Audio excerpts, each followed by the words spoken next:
Is the ghost of Leatherman past haunting Leatherman's future?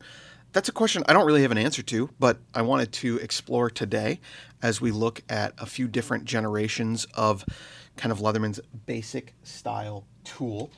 We can actually pull out some more tools to discuss later, but we couldn't really talk about Leatherman's past without discussing first some of Leatherman's discontinued models that I think are pretty beloved by the community. We've got the Leatherman Crunch here, which is a really unique tool. Of course, the sort of locking style pliers, and I'm going to struggle to do this on camera because everything's harder on camera. But a really interesting tool set, something that's no longer available, and really not a lot of competitors for this available today either. We've also got the Leatherman Squirt PS4, which is a keychain size tool, very beloved. And I think the absence of a tool like this is definitely something that is nipping at the heels of Leatherman. I've seen in the community just a lot of disappointment that there's no good alternative to these tools out there today from Leatherman when they were so well loved. So I think that is something we can't get away from talking about, but we are going to try and set aside for today's video. I've got right here a selection of tools throughout the years, starting with the Leatherman PST. This is the original design. I think this particular version's from 2000 or 2001, and just an excellent multi-tool, and kind of what started it all for these plier-based multi-tools. I've got my Leatherman Kick, which has been modified a little bit, but still pretty stock, so a very good point of comparison. And then we've got our Leatherman Rebar with the black oxide frames. We did that in a previous video if you guys want to see that modification, but this is what I've got for the modern variation. And I think we should talk about kind of the changes throughout the years and what's gotten better and what's gotten potentially worse, because no matter what we do, we're always going to be comparing the newer tools to those old tools, I think, for better or worse. So starting out with the PST, you've got this very, very smooth fit and finish, nice polish, very, the plier head action is kind of crazy. Just fall open pliers straight out of the box and very smooth to open and close. It's also got a very, very slim profile. We'll compare that in just a second to the current generation. The Leatherman Kick, which was my first multi-tool from Leatherman or from anywhere, did not have that smooth plier action out of the box. Very, very stiff plier head.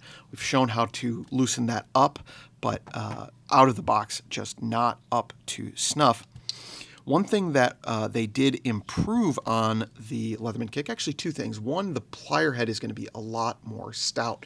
Still similarly slim at the tip, but a lot beefier around the pivot. That's going to tend to lead to a much stronger plier head in general. The other thing is they have these polymer sleeves, these inserts inside of the frame. What that does is it gives you a really, really nice gripping surface compared to the plain sheet metal style of the original PST. Let's carry those two topics through to the Leatherman Rebar. One got improved and one potentially a bit of a downgrade. So starting off with the frame, it's still got that sheet metal design, but hopefully you can see these edges are rounded in.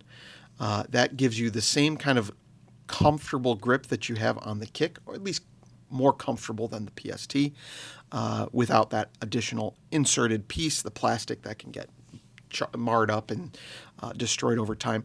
Looking at the plier heads, however, a lot of people were disappointed with this change in the plier heads to the replaceable cutters. These are replaceable inserts that you can unscrew and replace, but they leave a smaller cross section in the plier head itself. A lot of people have complained that that leads to a weaker plier head. I've not had that experience, but since so many people have reported it, I think it's worth mentioning. So some upgrades, maybe that's a downgrade for a lot of people. You're still going to have that very stiff plier head out of the box that you did that I saw on the Kick and that you wouldn't have seen on the PST in my experience. Tool sets are going to be kind of similar on these. There's going to be some changes over time, and I could pull out the Leatherman Bond if I can find it. That's got a slimmer tool set, more comparable to the Leatherman Kick. So you've got options in regards to the tool set. The other big change between these three, and I think it's a fairly decent upgrade, is the locking tabs on the back. So now your tools will lock into the open position. They won't close until you release that springed lock, and then your tool can close. These were all sort of just a detent mechanism there, where the frame popped into a small detent in the back of the tool. You can see the cutout there. And that is how the tools previously were retained. So getting that locking tool upgrade is super awesome in the current generation of tools. I think those are some of the big changes the other one I wanted to talk about is how kind of bulky these tools are getting. So if we pull out the rebar, you can see quite a bit thicker, and maybe these things don't look huge on camera. Let's stack these this way so you can see the rebar is just a little bit wider as well. It's really that thickness that lends to a much heavier, bigger feel in the pocket or even on the belt. So that's, I think, an unfortunate side effect of adding more tools. If you wanted to go to something like the Leatherman Bond, you're going to get a much, much slimmer profile. Still not as slim as the PST, but a lot closer in that respect. However, you are losing the locking tools.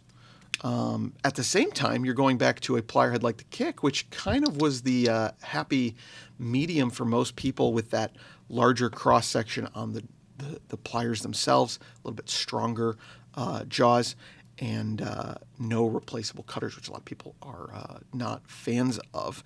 You're still going to have the rounded handles from the new one. Maybe these tools are kind of the good middle ground for people that miss those older style tools. They're also coming in at a much cheaper price than something like the rebar. You can step down almost, I think, $20 to get the Leatherman Bond. Of course, Leatherman has not stuck with this exact design forever. They did introduce the Leatherman Wave a while back. This is kind of an amalgam that has been modified to heck, but we do have the external opening tools here. And honestly, at this point, the Leatherman Wave is sort of becoming the PST of old. So whereas with the rebar we were comparing things to the PST, at least I was in my head, missing that kind of fit and finish from days of yore. The Leatherman, let me find my next tool to talk about. The Leatherman Wave has kind of become that benchmark for the Leatherman Free and the Leatherman Arc. Again, the complete redesign here, so they're not apples to apples necessarily. The Wave was kind of a new thought process from the PST with those externally accessible tools, and then internally locking tools as well. But the Free series redid that again, but we are still comparing it to the Wave, I think, in a lot of ways. Completely different mechanisms. If you're familiar with these, you'll know that these are not really apples to apples, but I think we are still going to compare that to the Wave because it's got those externally accessible tools. It's got, especially the Free P4 had some big changes from the Wave, where you lost a lot of the kind of unique tools that made the Wave, and we went to this kind of everything's going to be a flat tool that they're all the same. They're all flathead screwdrivers and to some degree. So that was, I think, a bit of a loss. That's why some people still prefer to carry the older tools. And the thing we can't escape with the Free series, and especially the Leatherman Arc, is the price. Leatherman Wave goes for $110, $120. The Leatherman Arc is $250, so more than double the price of the Wave. And for a lot of people, it doesn't offer anything that they don't already have on the Leatherman Wave. And in this way, I think Leatherman keeps chasing their own tail, trying to innovate, but us as consumers tend to compare it to the old tool. And if there's shortcomings, if there's something that the new tool doesn't do as well as the old tool, we're always going to look at that. I think one thing that comes from this design history that Leatherman has is a level of quality that you just don't see on the younger tool brands. Not that it doesn't exist in any regards, but in a lot of tools from younger tool brands, younger multi-tool brands specifically, there's issues with the design that cause user issues, and you learn that through experience that Leatherman has. Excuse me. I think Leatherman's learned a lot from their experience redesigning these tools. But I think even now, the PST, the original PST, compares pretty favorably even to the $250 Leatherman Arc. It's an unfortunate and unavoidable circumstance, I think, to compare these tools to each other. Every time a new tool is going to come out, it's going to be compared to the old tools, whether it's a completely new design. Someone's going to say, well, I can do it with my PST. And so I don't really have, I want to know your guys' thought, because I don't really have a conclusion here. I just am noticing this trend in my thinking that everything I see, I want to compare to the old. How does it compare to the old? And even when there's a complete rework, like with the free P4 and now the Arc, there's always going to be shortcomings that you don't see, or that kind of stick out like a sore thumb just because they are shortcomings compared to the older tools. Even though you're never going to get anything like a one-handed MagnaCut blade on a PST, there are people that are still going to prefer something like this. So it is an unfortunate double-edged sword, I think, for Leatherman. They can make improvements, they can make updates, they can make things better, but eventually someone's going to still compare it to those older tools. Let me know what you guys think about this idea, and would love to discuss it more. If you guys are not on the communities tab of our channel, you can post content there now. It's kind of like a Discord, so post away. Let me know your guys' thoughts. Share your projects. Share your multi-tool thoughts and your EDC loadouts, whatever, because we'll love to connect with you there. That is all I have today, and we will catch you guys in the very next video.